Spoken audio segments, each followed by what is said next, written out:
Y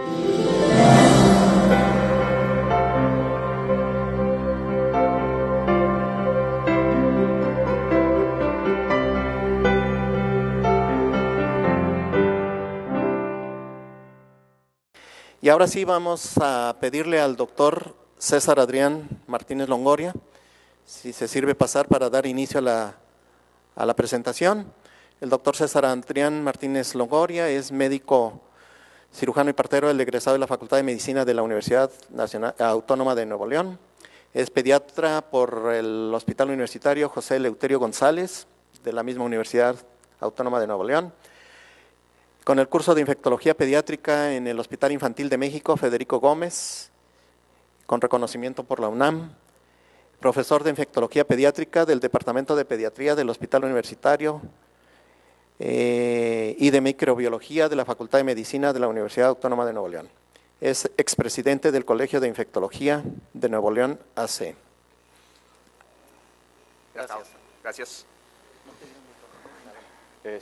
No, yo creo que está bien así.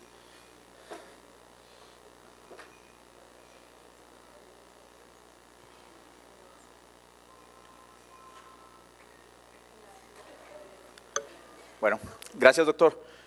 Buenas noches a todos. Gracias por la invitación nuevamente acá al Colegio de Pediatría para hablar algo sobre fiebre recurrente en pediatría. Les voy a dar la dinámica de las presentaciones. Van a ser 3 presentaciones, como ya comentó el doctor Antonio, cada una de aproximadamente 15 minutos, para que vayan tomando nota de las preguntas que puedan tener o de las cuestiones que puedan tener, y posteriormente se va a pasar el micrófono para que se hagan esas preguntas. Acabando las tres presentaciones, va a haber una mesa redonda acá con nosotros 3 ponentes. Bueno, nuevamente gracias por la invitación y vamos a empezar con la presentación. Aquí está. Bueno, hablando de fiebre recurrente en pediatría, hay que establecer primero los términos, las definiciones de la misma. Hablando de generalidades en cuanto a la presentación o al abordaje diagnóstico dirigido hacia lo infectológico en pediatría, en fiebre en pediatría, son pocas las infecciones que producen fiebre de larga evolución. Usualmente cuando el paciente tiene fiebre de más de una semana, más de 2 semanas, empezamos a pensar en un montón de causas infectológicas. Sin embargo, las cuestiones o los procesos infecciosos son muy pocos los que van a producir esto. Y afortunadamente para todos nosotros y para nuestros pacientes, la gran mayoría de ellos son autolimitados. Entonces, muchas de las veces, a pesar de todo lo que hagamos y de toda la angustia que se nos genere estos problemas, el paciente se va a curar solito. Entre más tiempo pasa el paciente con fiebre, sin un diagnóstico preciso, es más probable de que la causa no sea infecciosa. Es decir, el paciente empieza con fiebre, hacemos todos los estudios, hacemos todas las evaluaciones y conforme va pasando el tiempo y no tenemos un diagnóstico preciso, la causa infecciosa tiende a perder valor y empiezan a aumentar de posibilidad, de probabilidad, las causas no infecciosas, particularmente las inmunológicas, reumatológicas y oncológicas, como lo vamos a ver ahorita con los otros ponentes. Definiciones: fiebre sin foco es la fiebre que dura una semana o menos en un niño sin una causa evidente de infección después de una historia clínica y de una exploración física. Fiebre sin foco es una gran proporción de nuestros pacientes que vemos en consultorio, que probablemente le digamos que es una virosis o que va a brotar algo, que va a presentar algo el paciente eventualmente. Sin embargo, muchos de ellos no tenemos una causa precisa o no encontramos a la exploración física algo que nos explique esa fiebre y el paciente, el mejor diagnóstico, el diagnóstico más exacto sería fiebre sin foco. Sin embargo, en aras de que el familiar se sienta tranquilo, muchas veces damos como diagnóstico virosis o procesos infecciosos no severos. La diferencia de la fiebre sin foco, de la fiebre de origen desconocido oscuro, es en parte la duración y el abordaje diagnóstico de las mismas. La fiebre de origen oscuro o desconocido, hay 2 definiciones, una que se utilizaba principalmente en pacientes adultos y que se adaptó a los niños, y otra definición que ya se adaptó más a la edad pediátrica. Sin embargo, hay una definición todavía más actual que les voy a decir en un momento más. La fiebre de origen desconocido es fiebre de 8 días o más en un niño, quien después de historia clínica, exploración física y exámenes de laboratorio no encontramos una causa. Esa fue una de las primeras definiciones y fue más dirigida hacia adultos. Otra definición que se dio, ustedes ven ahí la fecha de 1961 por Petersdorf and Bison, fue de fiebre de 38.3 grados centígrados de más de 3 semanas de evolución, independientemente de la presentación de la fiebre, sin un diagnóstico después de una semana de hospitalización o de haber realizado exámenes generales de laboratorio. Esta definición todavía la utilizamos y todavía es actual en muchos sitios. Sin embargo, si nos vamos a la definición más actual en relación con esto, y es la definición más actual por los cambios epidemiológicos que han ocurrido en nuestro país, relacionado con la aplicación de vacunas y otros biológicos, y con la disponibilidad de estudios diagnósticos, que en los 60s eran muy distintos los estudios diagnósticos que utilizábamos de primera instancia a los que utilizamos al día de hoy. Por eso la definición más actual sería: fiebre igual 38.3 grados centígrados por 3 semanas o más, sin diagnóstico, después de solamente 3 días de exámenes en hospital. Antes era una semana, nos tardamos una semana en los años 60 en poder decir que no encontramos un diagnóstico. Ahora nos debemos de tardar 3 días en un hospital. O si el paciente está estable y lo vemos con valoraciones ambulatorias, tendrían que ser 2 o más visitas ambulatorias. Y todo esto está definido en virtud de la función, en función del tiempo, así como de la intensidad diagnóstica. Intensidad diagnóstica es de cuántos recursos diagnósticos podemos emplear en el menor tiempo posible en este paciente. La fiebre sin foco, hablando de la primera definición, fiebre sin foco de menos de una semana, es al 5 al 10% y en ocasiones hasta el 22% de todas las causas de atención médica en un hospital. ¿Sí? Vean que hasta una cuarta parte, una quinta parte de los casos que nos lleguen al hospital van a ser pacientes con fiebre sin foco. La mayoría son infecciones agudas autolimitadas, afortunadamente, como ya comentamos, o muchas de ellas es la fase prodrómica de un evento infeccioso que eventualmente va a manifestar algún otro signo o síntoma. Pocas veces son infecciones agudas severas. Sin embargo, esas pocas veces tenemos datos, y les voy a enseñar unos datos de un estudio que hicimos en el hospital universitario, que desafortunadamente no fueron pocas veces las que terminaron siendo infecciones severas, y muy pocas ocasiones van a ser infecciones no infecciosas, enfermedades no infecciosas agudas o enfermedades crónicas. Normalmente la fiebre sin foco, la gran mayoría del diagnóstico es causas infecciosas, muy pocas van a ser reumatológicas y muy pocas más van a ser oncológicas. Fiebre de larga evolución cambia esa proporción, como vamos a ver en un momento. Bacteremia oculta es lo que nos debe de tener al tanto en los pacientes que tienen fiebre sin un foco identificado de infección. De todos estos pacientes, hasta el 5% de ellos pueden tener bacteremias ocultas. ¿Qué quiere decir esto? Es el paciente que probablemente no nos den datos clínicos de bacteremia, piloerección, escalofríos, alteraciones en la microcirculación cutánea, que son datos muy característicos de la bacteremia. Y muchos de ellos algunos de ellos van a tener bacterias circulando en sangre. El problema de la bacteremia oculta es que muchos de estos pacientes van a tener buena apariencia.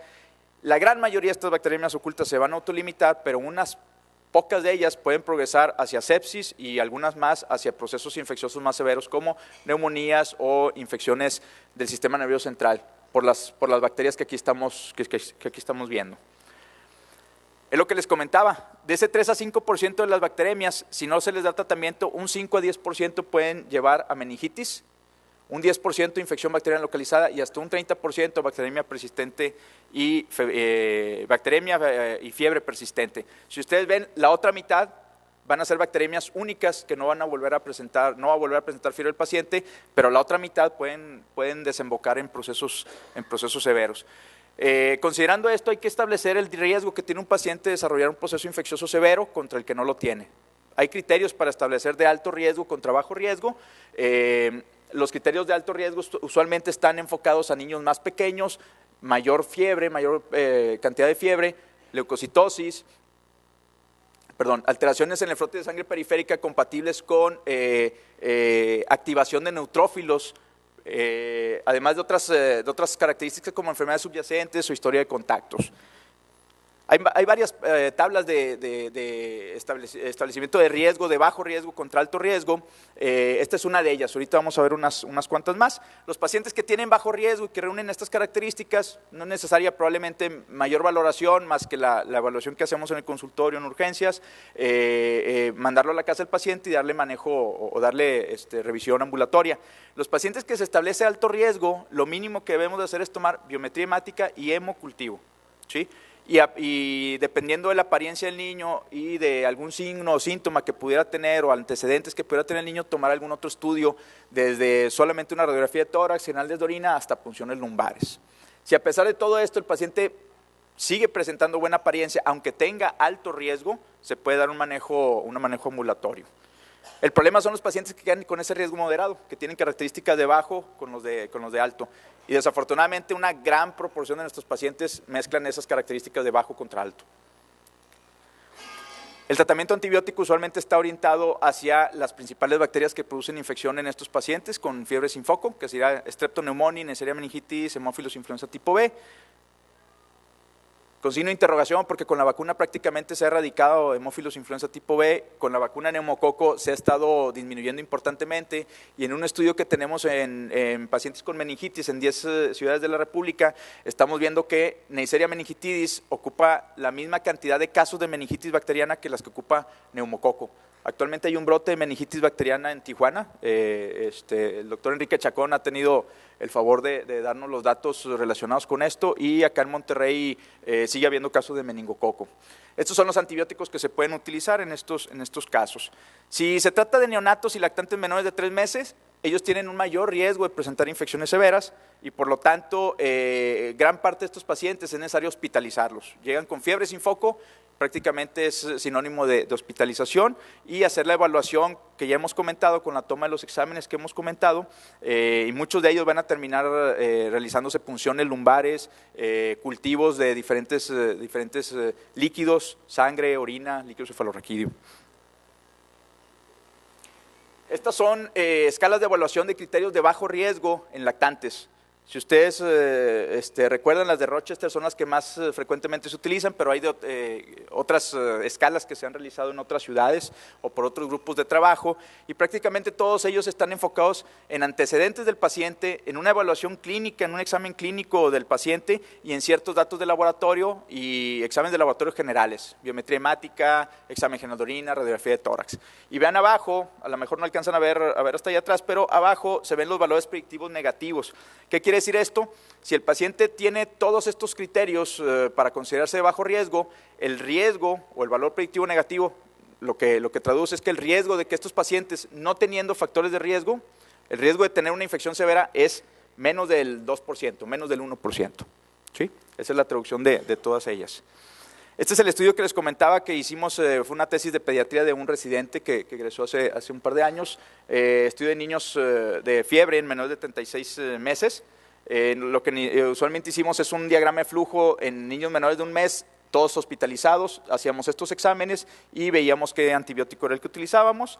Niños de 1 a 3 meses, era un diagrama de flujo distinto, en donde dependiendo de la línea de riesgo, si se consideraba alto riesgo, se realizaban estos estudios, y no se tomaban estos otros, y se iban siguiendo estos criterios, y el flujograma de los niños de 3 meses a 36 meses de edad, que eran muy similares también.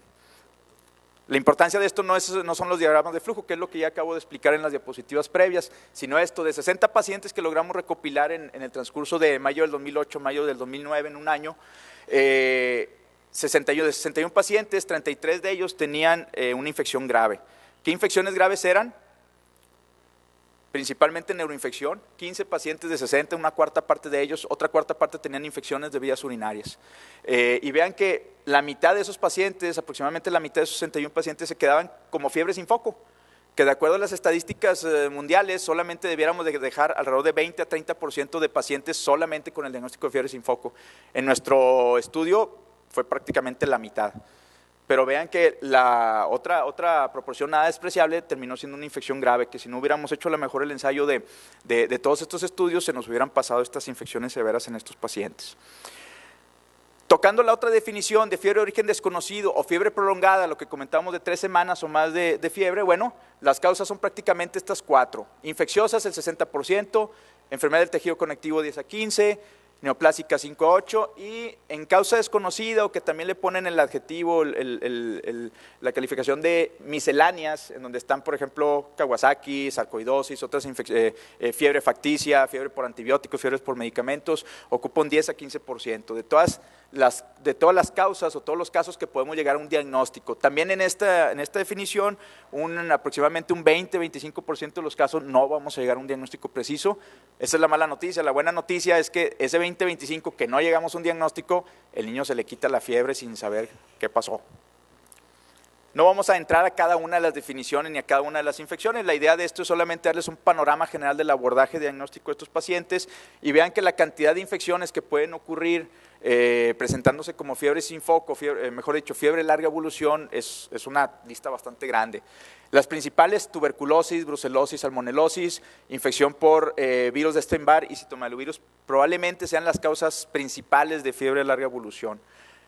Infecciones localizadas como sinusitis es una infección sumamente frecuente, productora de fiebre de larga evolución, porque casi nunca da, o en los casos de sinusitis crónicas que dan muy pocos signos y síntomas respiratorios o relacionados con esto, termina presentándose de esa manera. Existe un adagio en relación con la fiebre de origen desconocido en que es más frecuentemente causada por manifestaciones inusuales de un proceso o de un padecimiento común que por manifestaciones comunes de un padecimiento inusual. Y esto nos lleva a buscar las principales causas. Dentro de las causas infecciosas, probablemente 5 o 6 causas y no se salgan de ellas, ¿sí? Casi en el 80% de las causas infecciosas van a ser esas causas. No empecemos a buscar cosas raras o bichos raros o situaciones distintas. El abordaje diagnóstico: muchos de estos pacientes hospitalizan, exámenes de laboratorio, historia clínica y explorar al paciente. Muchas de las veces estos pacientes, en muchas de las revisiones, estos pacientes terminan teniendo signos o síntomas que llamamos inespecíficos. Por ejemplo, tiene fiebre, lleva un mes con fiebre y ningún otro síntoma. Ah, doctor, pero ha perdido peso. Tiene un mes y perdió 2 kilos. Oye, eso es un dato muy, muy importante. Que es inespecífico, totalmente de acuerdo, sin embargo es un dato muy importante para pensar en ciertas infecciones. Probablemente no voy a pensar en virus Epstein-Barr o no voy a pensar en citomegalovirus, probablemente voy a pensar en TBE, voy a pensar en otro tipo de enfermedades. ¿Sí? Entonces, eso que llamamos inespecífico cobra bastante valor al asociarlo con la fiebre de origen prolongado. Interrogar sobre todo esto, ¿sí? Convivencia con animales, la situación epidemiológica del área geográfica. Actualmente hay un brote de diarrea en algunos colegios privados. Eso es importante para saber si algún paciente tiene fiebre, empieza con fiebre, pues obviamente poderlo relacionar con eso. El momento estacional también del área para ver si se pueden tratar de procesos respiratorios o procesos gastrointestinales, dependiendo de cuándo. Y el abordaje diagnóstico, vean, es una gran cantidad de estudios que pudiéramos pedir, estudios generales hasta estudios muy específicos. Lo general es biometría hemática y pidan reactantes de fase aguda. A mi parecer y una opinión muy personal, la velocidad de sedimentación tiene menor importancia, menor eficacia en diagnosticar un proceso inflamatorio que lo que tiene la proteína C reactiva o que lo que tiene la procalcitonina. A mi parecer, si asociamos biometría hemática con PCR, con una procalcitonina, además de los estudios dirigidos dependiendo de la edad del paciente, general de orina o radiografía de tórax, con eso tendríamos abarcando una gran cantidad de padecimientos infecciosos y a partir de ahí esos estudios generales poder derivar si se trata de un proceso que necesita más estudio o que podemos detenernos en el estudio ahí. Este es un estudio, es un abordaje diagnóstico que empleaban y que salió publicado en el libro del doctor Kumate. El doctor Kumate, en donde consideraban 4 fases de estudio, pero vean que dentro de las primeras fases se consideraban varios estudios que posteriormente, ya que se hizo esta publicación, nos dimos cuenta que no eran del todo pertinentes en ciertas áreas geográficas. Estudio de Plasmodium. ¿Cuántos de nosotros hemos visto malaria? No en Monterrey, malaria en nuestras vidas. Yo creo que muy pocos probablemente hayan visto algún caso de paludismo. Entonces, tomar gota gruesa acá en Monterrey, con un paciente que vive en Monterrey, que toda su vida vive en Monterrey, que no viaja, pues no es necesario, aunque la Secretaría de Salud a veces no la pide. El manejo usualmente es sintomático. Estos pacientes tratar de no iniciar antibióticos a menos de que tenga datos de gravedad.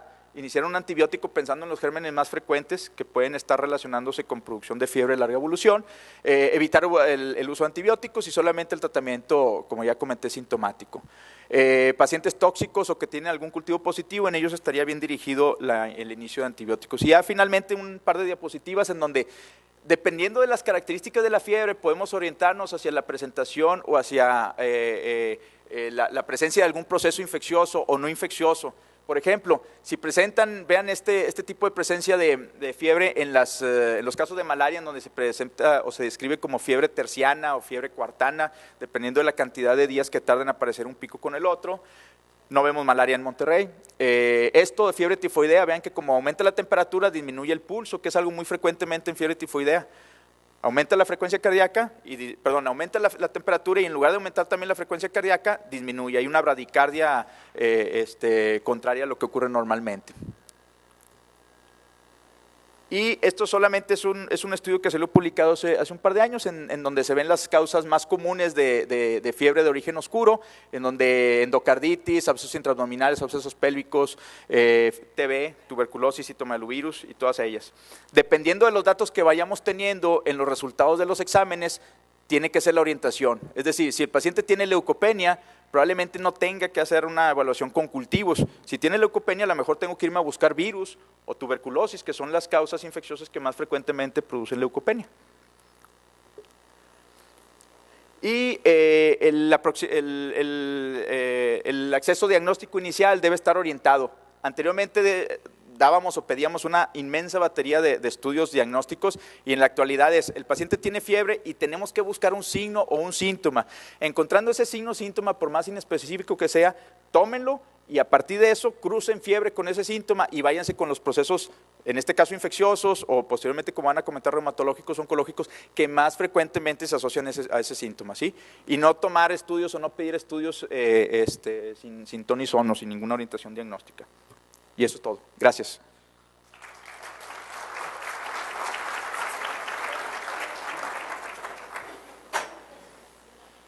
Muchas gracias al doctor César Martínez. Excelente. Les recuerdo a ustedes y a nuestros amigos por el internet que vayan preparando sus preguntas. Igualmente que dentro de unos 20 días, 30 días, ya se sube el video a la página del internet para que puedan ya verlo con calma y ya sea su utilidad. A continuación tenemos la parte inmunológica y me honro en presentar a la doctora Aide Tamara Steines-Boone, que ya ha participado con nosotros y va a participar también en el Congreso Internacional, igual que César, también tiene un módulo. La doctora Aide Tamara es médico cirujano por la Universidad Autónoma de Nuevo León, hizo pediatría en el Instituto Nacional de Pediatría, también subespecialidad en alergia e inmunología clínica pediátrica en el Instituto Nacional de Pediatría, avalado por la UNAM.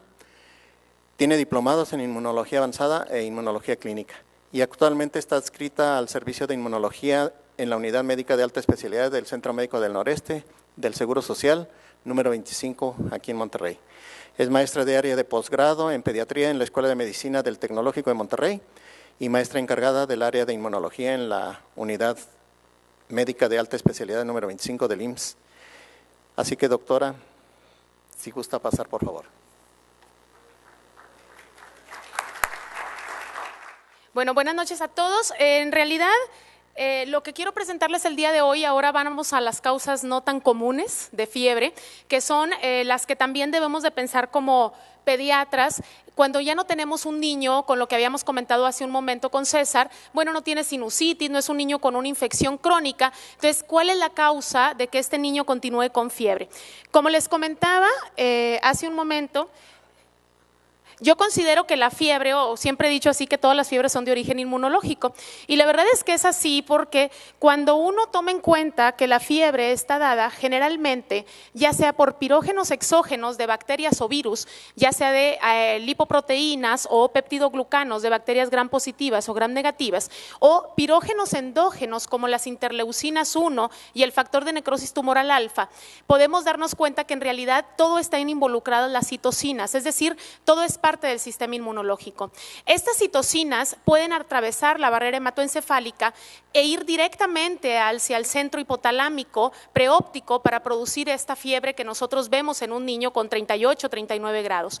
Pero también estas citocinas van e inhiben, ¿se acuerdan del ciclo del ácido araquidónico que veíamos en bioquímica? Y entonces hacen que este ácido araquidónico que normalmente tenemos en todos el endotelio vascular del paciente digamos que libere, produciendo lipoxigenasa y ciclooxigenasa y por estas enzimas dando lugar a prostaglandinas, prostaciclinas, leucotrienos y tromboxanos y leucotrienos, que son los responsables de que el niño tenga fiebre o mialgias o artralgias. Esto es importante reconocerlo porque cuando nosotros estamos dando un antiinflamatorio antiinflamatorio tipo, se me ocurre, ibuprofeno o paracetamol. Lo que estamos haciendo es inhibiendo este ciclo de acá, pero cuando nosotros pensamos que la fiebre es de origen inmunológico, es decir, por citocinas producidas por el propio paciente, por autoinmunidad o por una perpetuación de la cuestión infecciosa, y estamos pensando que en realidad lo que está aumentado en este niño es interleucina 1 y factor de necrosis tumoral alfa,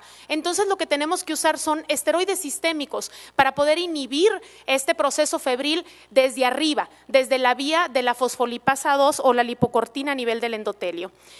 Quise dividir en mis 15 minutos en prepararnos para pensar en cuestiones inmunológicas de causa de fiebre cuando un niño tiene fiebre recurrente y que nosotros sabemos que el niño tiene fiebre continua o cada rato, pero por un proceso infeccioso que nosotros identifiquemos, ¿de acuerdo? El otro grupo que vamos a ver es cuando nosotros sabemos que ese niño tiene una fiebre recurrente por una infección oculta y que podemos dar a lugar al final de cuentas y decir que ese niño lo que tenía es una inmunodeficiencia primaria. Y por último, algunas diapositivas sobre TIPS, sobre Kawasaki, enfermedad de Still y los nuevos síndromes autoinflamatorios en pediatría. Ok. ¿Cuándo debemos de pensar que un niño que se infecta frecuentemente y va a nuestro consultorio como el cliente VIP porque tiene fiebre, otra vez otitis, otra vez sinusitis, pueda tener o no una inmunodeficiencia primaria? Esto es lo que tenemos que recordar siempre. Cuando un niño tiene infecciones severas, persistentes, inusuales o recurrentes, debemos de pensar sin lugar a dudas que ese niño tiene alguna inmunodeficiencia primaria. Y para esto les preparé para cada detalle un caso clínico. Este es un caso que conocí en mi consultorio, no es un caso raro del hospital, es en el consultorio y este niño lo ve un pediatra de nuestra ciudad y es un niño que yo lo conocí cuando tenía un año y medio aproximadamente, casi 2. Este chiquito es hijo de mamá y papá sanos, sin antecedentes de ningún tipo de importancia, y empezó a estar enfermo a partir de enero del 2011, ya iba a cumplir casi el año de edad. Su primera manifestación fue una rinofaringitis que se complicó con una otitis media. Aquí, digamos que no se veía delito que perseguir, porque se iba a mortificar el pediatra por una otitis media en un niño, no había ningún problema. Le dio tratamiento. Pasaron 2 o 3 meses y el niño empezó natación, presentó una otitis media nuevamente y aquí viene lo importante que hay que parar ojo y parar las antenas. Con todo y antibiótico, el niño tuvo perforación del oído contralateral, es decir, ya aquí algo está pasando mal. No puede ser que un niño esté tomando antibiótico y tenga otra otitis media, aún con el antibiótico vía oral, correcto antibiótico, buena dosis y bien administrado por la mamá. Tiempo después de esto, se quita este proceso infeccioso y el niño tiene astenia, dinamia y tos. Su pediatra lo revisa y le encuentra estertores crepitantes. Ustedes ven la radiografía y la verdad es que, bueno, sí trae su infiltrado intersticial, pero ninguna neumonía fea, de esas que escandalosas, y el pediatra considera que es una neumonía, ok, decide internarlo y lo interna durante 3 días y el niño responde de manera fabulosa al antibiótico intravenoso. Le pusieron ceftriaxona y para las 12 horas el niño ya no tenía fiebre. Aquí, ¿cuál es el asunto? Quedarnos tranquilos, porque el niño ha tenido 2 otitis medias, 2 de ellas perforadas, ha tenido una neumonía que requirió hospitalización, pero que respondió muy bien. ¿Por qué le tiene uno que buscar algo? Evidentemente lo tienes que hacer. Este cuadro, aunque no sea un cuadro de un niño hospitalizado grave, tienes que pensar que lo que le está ocurriendo a este niño no es común. Cuando conocí a este niño, él ya había acudido con un alergólogo, habían hecho pruebas de alergia, habían salido negativas y habían considerado que a pesar de negativas, pues valdría la pena darle tratamiento para alergia. Sin embargo, tenía otitis medias y tenía fiebres. Las alergias generalmente no dan fiebres recurrentes de este tipo. Su pediatra tomó una biometría hemática a ver si encontraba algún detalle interesante y si la pueden ver, bueno, trae su anemia, pero tampoco algo que me llame la atención para hacer un diagnóstico. Sin embargo, al momento de explorar a este niño, tiene algo muy específico. El niño tiene ausencia de tejido linfoideo. Y es decir, uno le pone una batelenguas y el niño tiene unas amígdalas muy pequeñas, a pesar de que ha tenido infecciones recurrentes. De tal manera que su pediatra, antes de enviarlo, decidió tomarle unas inmunoglobulinas, pensando en la posibilidad de una inmunodeficiencia, y esto es lo que encontró. Este chiquito, que no ha estado internado por nada grave, que lo único que ha tenido son 2 otitis medias y una neumonía que requirió internarlo 2 días con mejoría rapidísima a las 24 horas, tiene todas las inmunoglobulinas bajas, tiene agamaglobulinemia de Bruton, a pesar de no haber requerido internamientos graves ni mucho menos en terapia intensiva. La manera de diagnosticarlo y de confirmarle a los papás y a su médico pediatra, que hizo un excelente trabajo con él, fue demostrarlo con una citometría de flujo donde se demuestran los linfocitos BD0, y este chiquito está actualmente en tratamiento con gamma globulina que se le aplica cada 28 a 30 días, y a partir de ahí pues no más tos, no más mocos, no fiebres, no infecciones, agamaglobulinemia de Bruton. Caso 2. Vamos ahora con otro caso, un niño de 12 años de edad. Este chico lo conocimos en el hospital y tenía el antecedente de fiebre recurrente.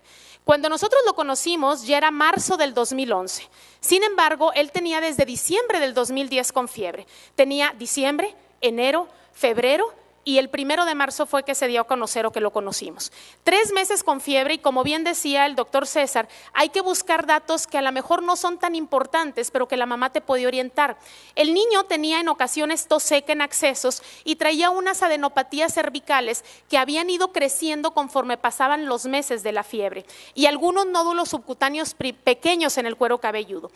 Este chiquito tenía un antecedente trascendental que tal vez venía en la historia clínica, pero que uno no lo toma tan en cuenta hasta el final del caso que les voy a platicar.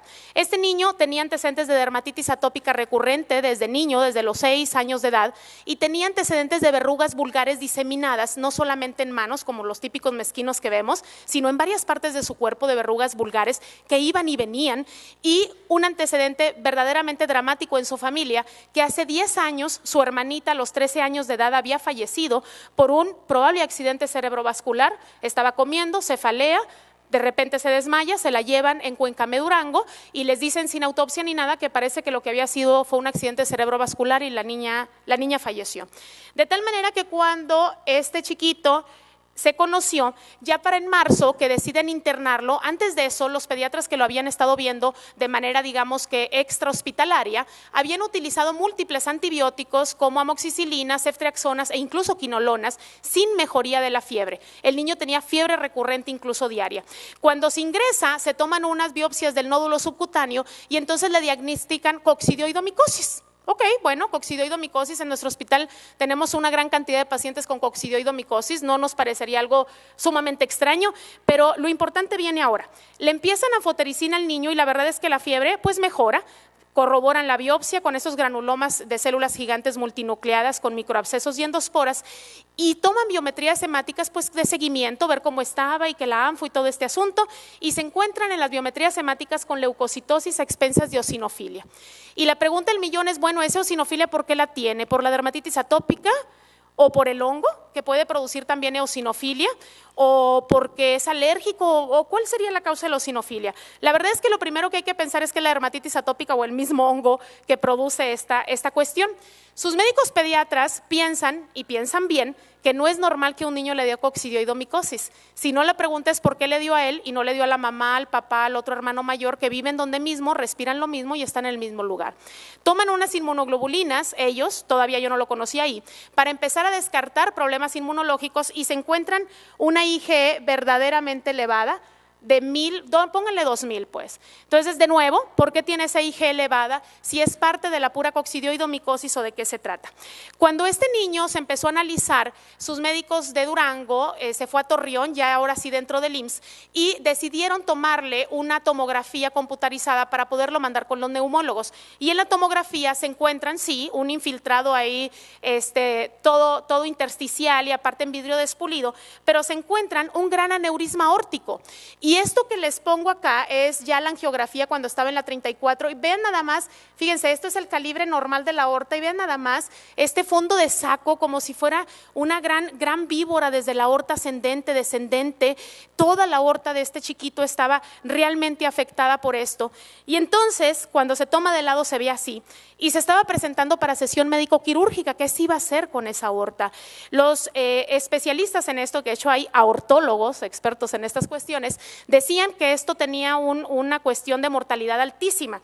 Y la pregunta es, bueno, ¿qué tiene que ver una cosa con la otra?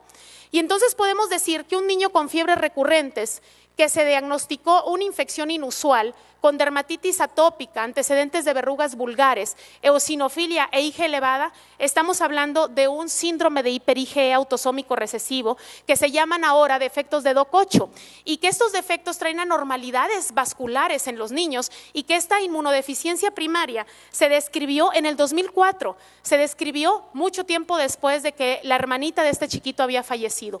Este DOC8, para poder comprender, hagan de cuenta que es una proteína involucrada en la señalización intracelular y en lo que ayuda es a tanto a la inmunoestimulación por linfocitos T y a la producción de anticuerpos específicos contra ciertos microorganismos.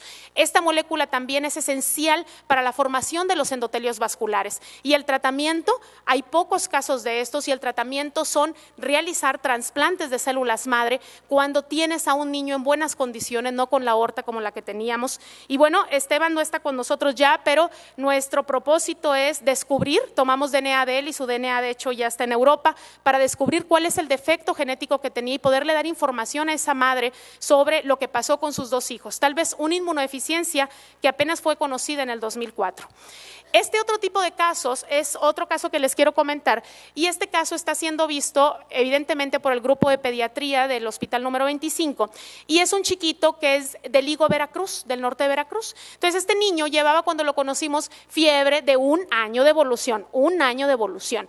Cuando lo habían internado varias veces lo que encontraban estas eran lesiones osteolíticas a nivel de varias partes del hueso, principalmente en húmero era donde las tenía y la verdad es que ya había sido internado en varias ocasiones pensando su diagnóstico era osteomielitis múltiple de causa desconocida. Cuando llegó inicialmente inmuno, yo pedí rápidamente ayuda a los pediatras y ellos fueron los que empezaron a analizar el caso y cuando vieron esto pensamos en histiocytosis y dijimos, bueno, parece histiocytosis, que lo ve hemato-onco y ahí que ya se quede ese niño con ellos. Pues resulta que después de tomar biopsias y analizar el caso, se encontró una lesión a nivel de la columna vertebral, una gran lesión que terminó en una laparotomía exploradora y que cuando se tomó biopsia de esa lesión era un gran granuloma. Es decir, tenía granulomas en esa parte que estaban obstruyendo toda la médula y el niño llevaba 1 año con fiebre, postrado en cama, con unos dolores increíbles que no podía caminar. Cuando se identificó esto, no teníamos el microorganismo. Y eso frecuentemente pasa. Yo entiendo que a veces uno quiere dar un tratamiento teniendo al bicho en la mano, pero a veces no puedes tener el bicho y tienes que decidir qué es lo mejor para ese paciente. En este caso creo que el médico infectólogo en nuestro hospital y la doctora Sánchez de pediatría tomaron la mejor decisión, que es iniciar un tratamiento antifímico para este chiquito y fue verdaderamente mágico. La fiebre se quitó después de 1 año de tenerla, el niño volvió a caminar y se quitaron los dolores. ¿Qué tiene que ver esto con inmuno? Pues tiene que ver mucho porque, de nuevo, no es normal que un niño tenga tuberculosis, no es normal. Uno como inmunólogo siempre tiene que pensar que por qué le pasó a él y no el resto de la familia. De tal manera que lo que estamos buscando este niño son infecciones específicas o mutaciones específicas que no se pueda defender el niño de las micobacterias. Y este es un artículo que les traje intencionadamente desde el 95, donde este doctor, el doctor Casanova, que es el inmunólogo más famoso ahorita a nivel mundial, describió que los niños que tienen vesiceitis generalmente tienen un defecto inmunológico. Es decir, uno ve un niño con vesiceitis y tiene que parar las antenas y pensar, o es un combinado severo, o es un granulomatoso crónico, o tiene VIH, o tiene alguna inmunodeficiencia. Lo último que uno tiene que pensar es que le aplicaron mal la vacuna, o se la pusieron mal, o X. Tiene uno que pensar primero en esas situaciones porque son cosas que ponen en peligro la vida. Y este doctor en esa época vio que el otro 50% de los pacientes no se sabía qué inmunodeficiencia tenían, pero no se quedó tranquilo porque dijo, algo deben de tener, no es normal que les pase eso. Pues se tardó 12 años en saber qué tenían y ahora es el que describió una nueva inmunodeficiencia primaria que se llama defectos del eje interleucina 12 interferón gamma y la muestra de nuestro paciente Noé viajó ya a París al laboratorio del doctor Casanova para poder hacer un diagnóstico y poder darle un tratamiento con interferón gamma Noé. Evidentemente lo que sucedió es que cuando pediatría y nosotros, me incluyo, decidimos bajarle la dosis, entonces el paciente tuvo recaída. En la enfermedad de Kawasaki, solamente acordarse de los criterios diagnósticos que ya todos ustedes saben. Solamente quiero recordarles algo. Cuando nosotros tengamos cuestiones atípicas, un niño con artritis, hepatitis, piurio, meningitis, también puede ser una enfermedad de Kawasaki. Y 2 tips importantes. Cuando tengan un caso clínico, que no estén seguros si es un Kawasaki o no, váyanse intencionadamente a buscar reactivación de la cicatriz de BCG. Eso es digamos que un dato muy raro en Kawasaki, pero que cuando uno lo encuentra es muy específico para la enfermedad y hay artículos publicados sobre esos. En realidad no se sabe por qué ocurre, pero se cree que hay una reacción cruzada de las proteínas de choque térmico. Esto también ocurre frecuente en Kawasaki, búsquenlo intencionadamente, que es una especie como de rosadura extrema que los papás te dicen junto con la fiebre que ha tenido. En cuestiones de autoinmunidad, solamente quiero decirles que cualquier cuestión autoinmune, lupus, artritis, poliarteritis, pueden causar fiebre. Pero la que me interesa que veamos ahorita, le voy a dar aquí para que veamos el caso, es la enfermedad de Still. Esta enfermedad de Still se manifiesta con las siguientes características: fiebres, rash, adenomegalias, hepatoesplenomegalias y serositis. Ojo, no todas se presentan al mismo tiempo, sino el diagnóstico pues está del libro, ¿verdad? El asunto es que los niños pueden empezar con fiebre y pueden durar hasta un mes antes de que se presente la hepatoespleno o que se presenten las adenomegalias o que se presenten las serositis. En este caso, esta niña que les comento aquí es una niña de Zacatecas que duró 2 meses con fiebre y luego adenomegalias y 2 meses para que se presentara el rash. Enfermedad de Still tratada con metotrexato y etanercept en excelentes condiciones ahorita. Si se fijan, las biometrías hemáticas nos dan franca leucocitosis y plaquetosis con velocidades y PCRs elevadas y una ferritina muy elevada que nos pueden hacer pensar en esta posibilidad de enfermedad de Still. Y para terminar estas diapositivas que les quiero comentar, yo a este chiquito se los platiqué hace 2 años que dimos algo también de fiebres recurrentes y les decía que estábamos dudosos del diagnóstico. Es un niño que también tiene fiebre desde más o menos el 2.º mes de vida y este chiquito es un niño nuevo que tiene fiebre desde su 2.º día de vida. Fiebre desde el 2.º día que nació, de 38 a 39 grados diarios, rash recurrente, hepatoesplenomegalia. Y es un chiquito que tiene biopsias de donde ustedes se imaginen, de hígado, de vaso, de ganglios, de piel, y lo único que sale es un proceso inflamatorio crónico inespecífico. Y aquí es la pregunta, bueno, si no es enfermedad autoinmune, y no es enfermedad oncológica, y no es enfermedad infecciosa, pues entonces, ¿qué es? Y lo que parece que están ahorita en boga son los síndromes autoinflamatorios, que son enfermedades genéticas congénitas en la cual el niño tiene fiebres recurrentes con episodios de inflamaciones en serosas, sinoviales o cutáneas, pero que en realidad lo que ocurre es un proceso congénito, genético, y que el paciente se puede manifestar con fiebre de 3 o más periodos inexplicables en 6 meses. Son niños que les da fiebre, se les quita, les vuelve a dar, se les quita, y por más que uno lo revise y lo revise, el niño no tiene nada, y de repente pueden tener estos datos que les acabo de mencionar. En realidad se dividen en muchas formas clínicas, no es el asunto ahorita decirlos, pero lo que tienen que comprender es que son defectos genéticos de las inflasomas o criopirinas, que son citocinas que se encuentran a nivel de las células endoteliales y del factor de necrosis tumoral. En fin, yo creo que decidir si un niño tiene o no tiene fiebre por origen inmunológico no queda de otra más que hacer un buen trabajo en equipo, y quiero tomarme estos últimos segundos para agradecer al gran equipo de pediatras y subespecialistas con el que trabajo en el Hospital número 25 del IMSS y nuestra mano derecha, los cardiólogos y neumólogos del Hospital 34. Muchas gracias.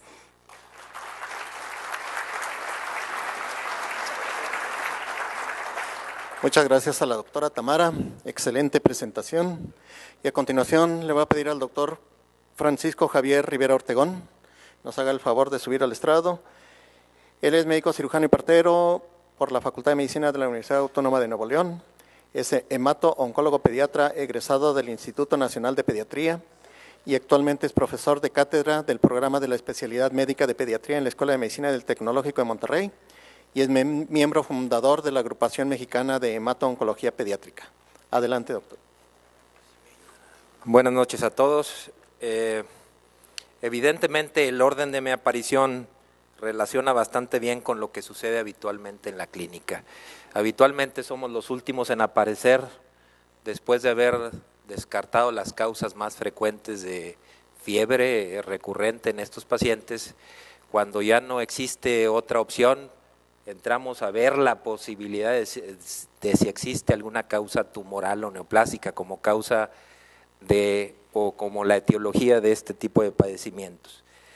Particularmente, ya lo han venido diciendo muy bien mis 2 compañeros que me antecedieron, el hablar de fiebre recurrente en este grupo de pacientes representan retos desde el punto de vista diagnósticos muy importantes, difíciles de abordar y siempre representa uno de los retos más importantes que vemos en el día con día, en toda la gama de variedades, no solamente la fiebre recurrente, sino la de origen desconocido, la de larga evolución o aquella que se considera en estudio.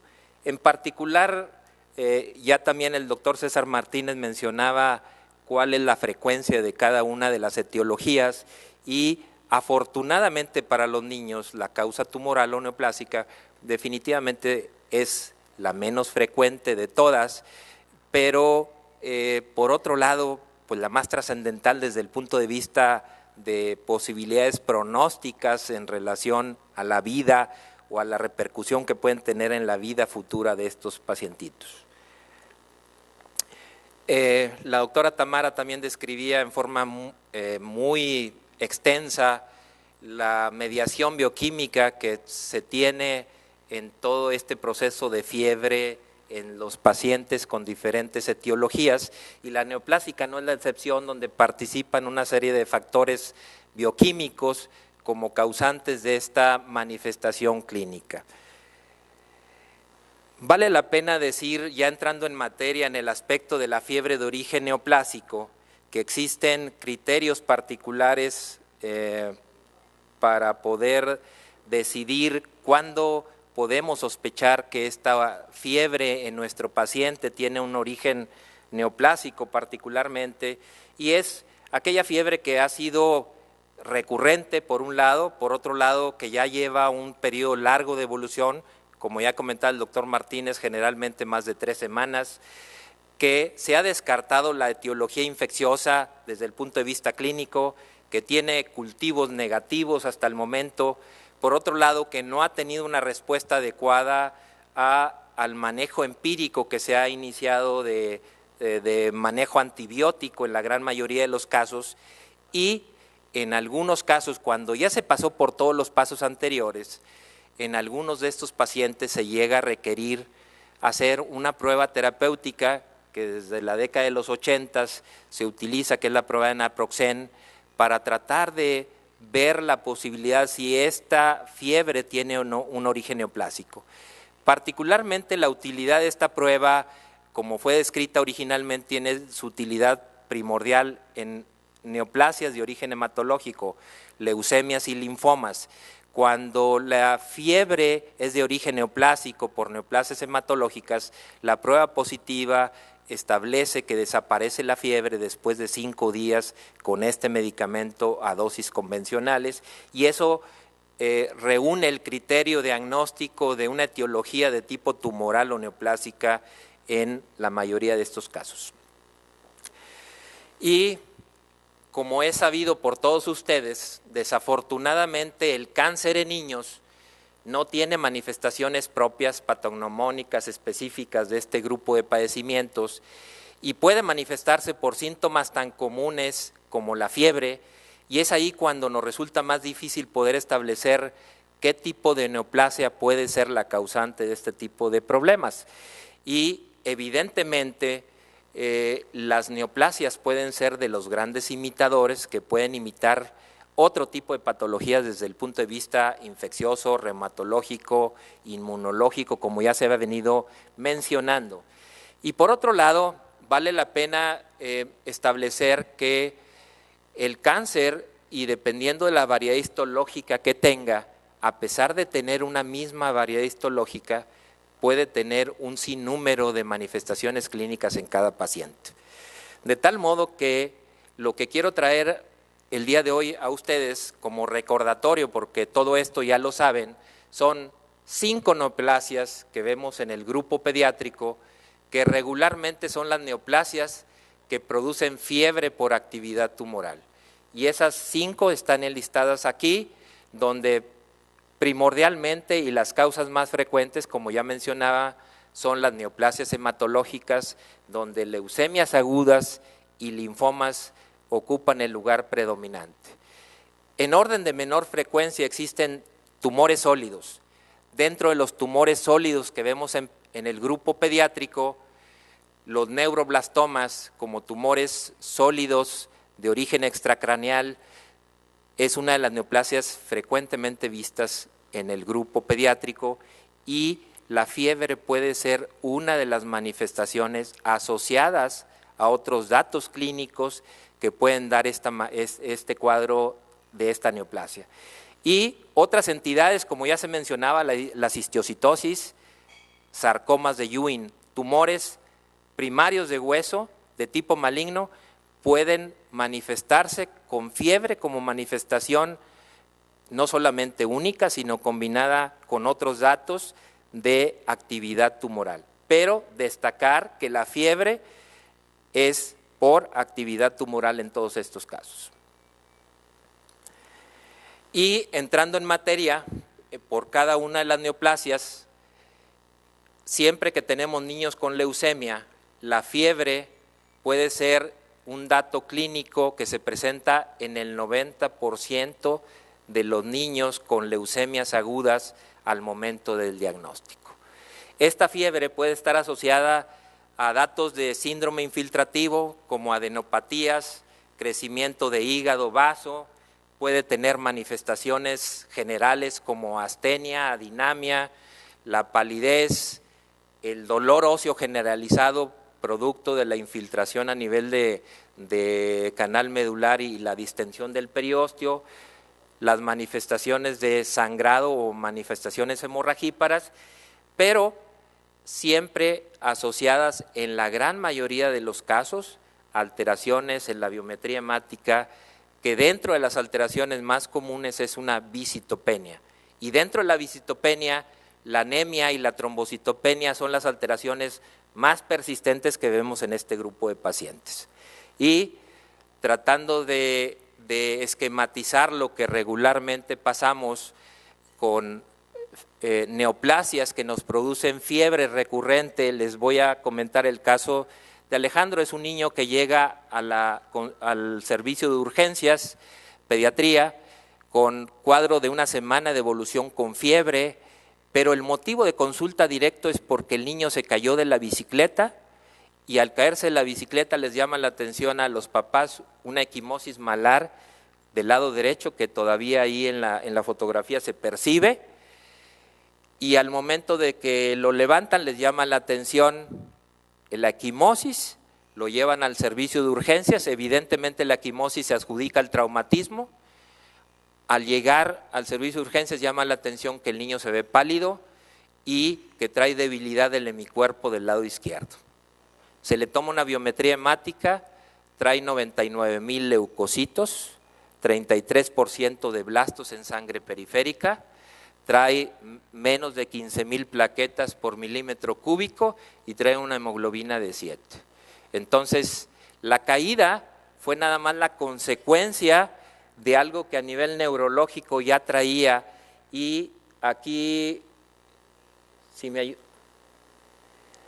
aquí en las resonancias se hace en base a la hemiparesia, ya con esa biometría hemática, se hace primero una aspirada de médula ósea, se confirma que es una leucemia linfoblástica aguda de muy alto riesgo, una tipo T, se interconsulta en neuropediatría, se le pide un estudio de imagen por la hemiparesia del lado izquierdo y vean cómo trae unas hemorragias múltiples a nivel cerebral, consecuencia de la trombocitopenia y por los fenómenos de leucostasia producto de la hiperleucocitosis que trae este paciente, y lo pasamos a terapia intensiva. Y fue la forma de manifestar el paciente esta leucemia. Fiebre de una semana de evolución y en este caso hemorragias. Por otro lado, otra de las neoplasias hematológicas que vemos frecuentemente son los linfomas, y como ustedes ya saben, pueden ser tanto del tipo no Hodgkin como el Hodgkin. En el grupo pediátrico el 60% de los linfomas son tipo no Hodgkin, que generalmente son enfermedades extraganglionares, y el 40% restante son Hodgkin, que son predominantemente enfermedades ganglionares. Síntoma pivote, fiebre como actividad tumoral, y es una causa de fiebre recurrente. En el caso particular de los linfomas tipo Hodgkin, estos síntomas generales son los llamados síntomas B, donde la fiebre es uno de ellos y recibe el nombre de fiebre de Pell-Epstein por este cuadro recurrente de fiebre que cotidianamente tienen. El otro es la pérdida de peso y la otra es diaforesis como manifestaciones de síntomas B en Hodgkin. Pero puede haber toda una gama de manifestaciones clínicas asociadas como datos de síndrome infiltrativo, puede haber manifestaciones respiratorias productos de pacientes con masas mediastinales que tienen compresión de vena cava superior, invaginación intestinal en pacientes que pueden hacer datos típicos de una invaginación y puede ser secundaria a un linfoma no Hodgkin, hasta otras manifestaciones como masa abdominal. Y dentro de los linfomas, las manifestaciones, el 90% de los linfomas tipo Hodgkin se manifiestan por adenopatías y el 90% de las adenopatías en linfomas tienen adenopatía en la región cervical. Las adenopatías fuera de la región cervical, como en este caso las axilares, son mucho menos frecuentes y vamos sumando a la fiebre, la adenopatía, la hepatoesplenomegalia para propósitos de pensar dentro de las posibilidades, aunque las menos frecuentes, pero tenemos que pensar en incluir en el diagnóstico diferencial las entidades de tipo neoplásica. Ejemplificar pacientes que debutan, como esta paciente, una adolescente que debuta con tos irritativa, plétora facial, fiebre persistente por más de 3 semanas y al momento ya de llegar, llega con datos de dificultad respiratoria y es secundaria esta masa de mediastino con compresión de la vía aérea y compresión de vena cava superior. Y el estudio de imagen que comprueba finalmente la causa de la fiebre de origen neoplásico, en este caso un linfoma no Hodgkin mediastinal. Otra neoplasia que al igual puede producir esta manifestación clínica de fiebre es el sarcoma de Ewing. Siendo un sarcoma de Ewing un tumor óseo maligno, donde habitualmente las manifestaciones clínicas más frecuentes son manifestaciones locales en el área afectada, y dentro de esas manifestaciones locales son el dolor óseo, aumento de volumen, incapacidad funcional secundario al dolor, pero vean cómo la fiebre asociada a pérdida de peso, a diaforesis, ataque al estado general, puede ser también una manifestación de una neoplasia de origen óseo que puede tener manifestaciones sistémicas, como en este caso los Ewing. Y quiero ejemplificar algunos casos. Evidentemente, diagnosticar una neoplasia en un paciente con fiebre y en una neoplasia que se ve a todas luces, pues es muy fácil diagnosticarla. Aquí el problema diagnóstico más importante es aquellos pacientes que abren y que tienen fiebre recurrente con neoplasias que no se ven. Este paciente, 6 meses de evolución, que empezó con dolor local a nivel de la rama de mandíbula, hasta que se hace evidente, como ven en este caso, y ese dolor es producto de una lesión osteolítica a nivel de la rama mandibular derecha, producto de un Ewing que dio como manifestación clínica también fiebre. Y que particularmente debe destacar que pues también hay una predominancia para presentarse en adolescentes predominantemente, pero vean cómo en cada caso puede haber manifestaciones diferentes. Una jovencita de 13 años de edad en la que inicia con dolor, aumento de volumen, fiebre recurrente, tratada sintomáticamente, después de 2 meses de persistencia de la sintomatología y de un aumento de volumen evidente, se piensa en descartar neoplasias ya trae una lesión osteolítica en el tercio proximal del fémur del lado derecho, y vean cómo trae prácticamente destruido el peroné. En la resonancia se evidencia muy bien una neoplasia del tipo del Ewing en el extremo proximal de peroné, y esto como causa de fiebre recurrente en este grupo de pacientes. Este es un paciente que tengo 4 semanas de haber visto la misma historia: fiebre persistente, recurrente, dolor al momento de caminar. Después de 3 meses lo incapacita, llega a tener que usar muleta, y después de 3 meses se hace estudios radiológicos donde al principio no era muy evidente la lesión, pasó por un par de traumatólogos y finalmente hace 1 mes esta radiografía pues ya demuestra muy evidente lo que trae: una lesión osteolítica en la región pélvica del lado derecho, que en el estudio de imagen se ve como una lesión expansiva, destruye periósteo, y el tipo histológico un Ewing con manifestación de fiebre más los síntomas locales de incapacidad funcional más dolor. Entonces, vean cómo una misma patología, un mismo tipo histológico de neoplasia puede dar diferentes manifestaciones también por la topografía propia del sitio del primario o del sitio de afección. Un caso lamentable, hija de una colega pediatra, Zacatecas, 3 meses de evolución, dolor generalizado, aparecen nódulos craneales. Al momento de que me piden la interconsulta, ya después de haber descartado otras posibilidades, físicamente llama la atención el aumento de volumen de parrilla costal del lado izquierdo. Es un tumor de Askin, que es una variedad de sarcoma de Ewing de la parrilla costal, que ya al momento del diagnóstico traía lesiones osteolíticas. Los nódulos craneales que traía era por lesiones osteolíticas francas en cráneo, y traía lesiones a nivel diseminado dentro de esos cuerpos vertebrales, traía médula ósea positiva, una enfermedad francamente diseminada. Pero vean cómo es la gama de manifestaciones tan variadas.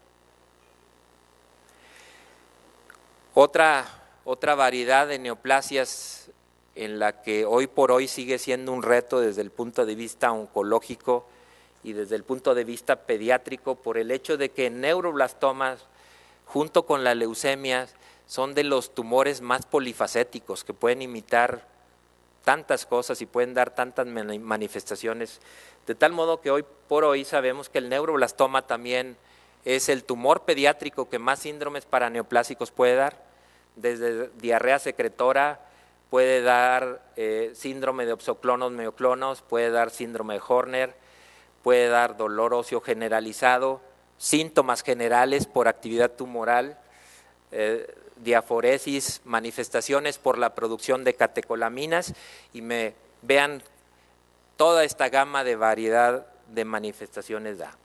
Y luego nos toca que abren con un dato que a veces es persistente, como la fiebre, en algunos otros casos, como en esta niña, fiebre asociada a hiporexia, falta de apetito. ¿Cuántas pacientes ven en la consulta pediátrica habitual por falta de apetito? Y a los papás no les había llamado la atención el aumento de volumen del hipocondrio del lado izquierdo, y vean, ya al hacer el estudio de imagen, pues trae una gran masa de origen suprarrenal izquierda, que trae pues mucha extensión local, trae invasión de grandes vasos, y el diagnóstico, un neuroblastoma primario de suprarrenal del lado izquierdo, con manifestación de fiebre y falta de apetito como manifestación al debut. Con esta fotografía ni me pregunten a qué equipo le voy, pero por eso la traje, para dejar las cosas claras. Otro paciente con manifestaciones de muchos síntomas generales, dentro de ellos fiebre, una masa regionalmente extensísima, primario de suprarrenal. Los neuroblastomas primarios de suprarrenal son los más agresivos biológicamente dentro de todas las posibles localizaciones de tumores de origen neuroblástico, y vean cómo en este caso ya este paciente trae síndrome de Mapache con la equimosis periorbitaria, con los nódulos craneales producto de metástasis a nivel óseo y orbitario. Finalmente, histiocitosis, como otra de las neoplasias que también es muy polifacética, que puede abrir desde datos de diabetes insípida, fiebre, dolor óseo, puede dar manifestaciones de síndrome infiltrativo, hepatoesplenomegalia, adenopatías, hasta manifestaciones dermatológicas como dermatitis seborreica, lesiones tipo vascular o bien cuadros de otorrea que imitan otitis recurrentes.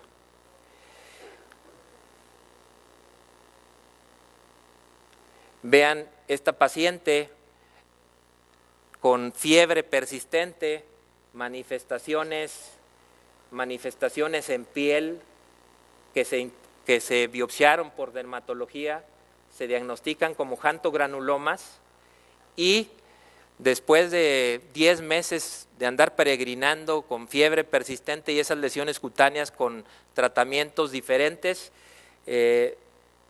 preguntamos intencionadamente, trae datos de diabetes insípida, trae infiltración a nivel de eje hipotálamo hipoficiario, trae infiltración a nivel de tallo, a nivel de fosa posterior, con lesiones por histiocitosis por infiltración al sistema nervioso central.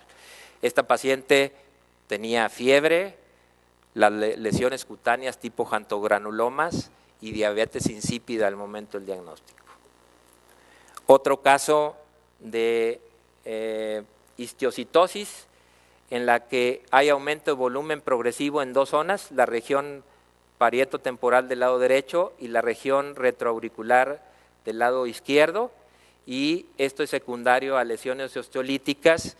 Se biopsían en forma inicial, pero se biopsía los tejidos blandos de esa zona del aumento de volumen y se reporta proceso inflamatorio inespecífico. Nos piden interconsulta porque persiste con fiebre, persiste con aumento de volumen progresivo, tomamos radiografías y vemos que es el hueso, y entonces pedimos al neurocirujano que biopsie el hueso y el diagnóstico evidente es de histiocitosis. Vean en la imagen cómo había componente en tanto extracraneal como intracraneal, tanto en la región temporal como en la región mastoidea. Otra forma de manifestar la histiocitosis, que simula mucho el caso del sarcoma de Ewing por la afectación de la región mandibular, también con aumento de volumen de la región mandibular, coincide que es el mismo lado derecho, y vean cómo en este caso aquí la imagen se ve cómo destruye localmente la rama mandibular, en la proyección inferior cómo ensancha, expande la rama mandibular y consecuencia de una histiocitosis. Y agradecerle su atención.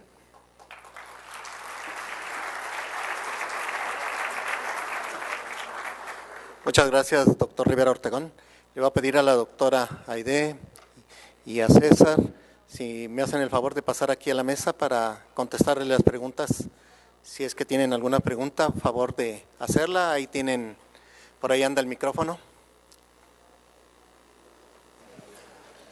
¿Alguien del auditorio tiene alguna pregunta?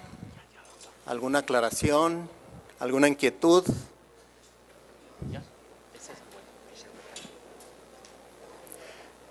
Me parece que por internet están preguntando algo. Estoy viendo al doctor Ochoa.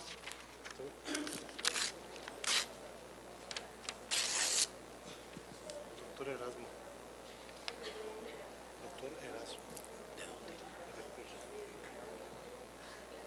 Hay una pregunta que dice, protocolo para manejo del niño preescolar. Así nada más. ¿Tú, Manuel? Okay. ¿De manejo de qué? Nomás que lo aclare. Es que ahí va la pregunta también. con adenitis cervical y fiebre, de Poza Rica. Bueno, ¿escucha? Estaba.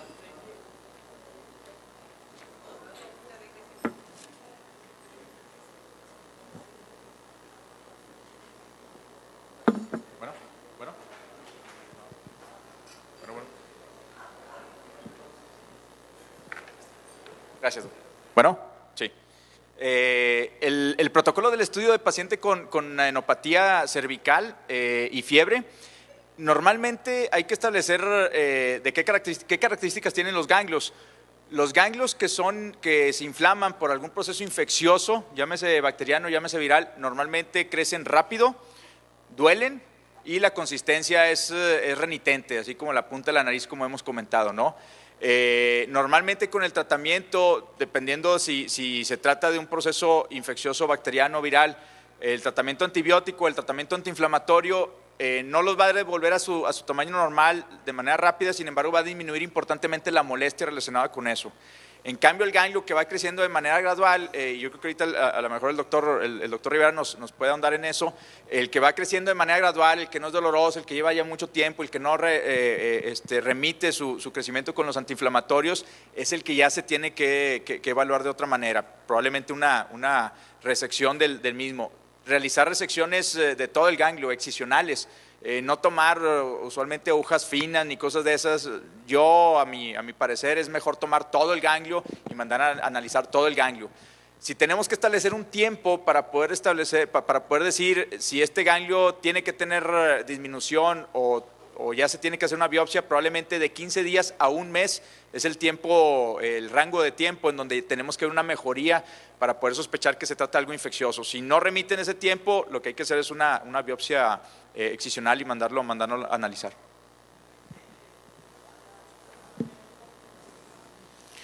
Bueno, realmente, definitivamente puntualizar que la causa más frecuente de adenopatías en el niño y más en el paciente preescolar, donde está en el nadir del proceso hiperplásico a nivel linfático, es las causas inflamatorias infecciosas.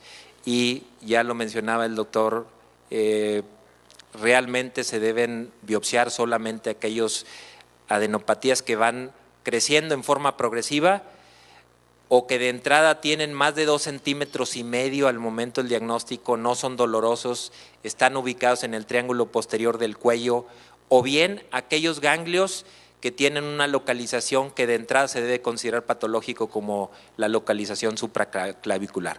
Todo niño que tiene un ganglio supraclavicular, independientemente del tamaño, ese hay que biopsiarlo en forma inicial.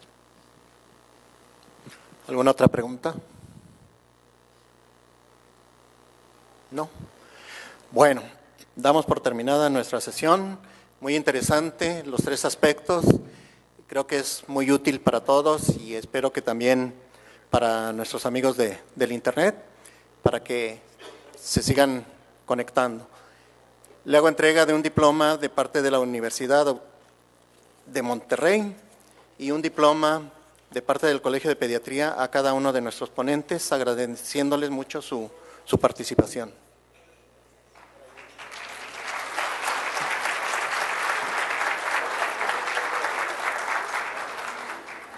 Y también un pequeño obsequio nada más del Colegio de Pediatría.